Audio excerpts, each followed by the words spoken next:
Hello, welcome to Do It Yourself channel.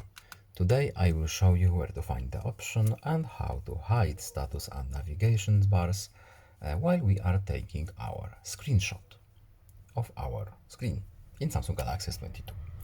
So where to look for this option, how to turn it on, how to hide our things.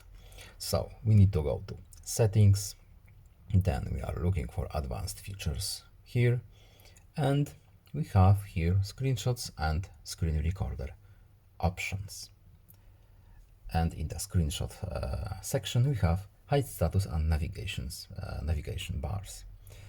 We simply tap this box here, and now we have our function enabled. So we can safely go back to our home screen, and that's all. I hope this video is helpful to you. Please leave a like and subscribe. Have a nice day and see you in the next video. Bye.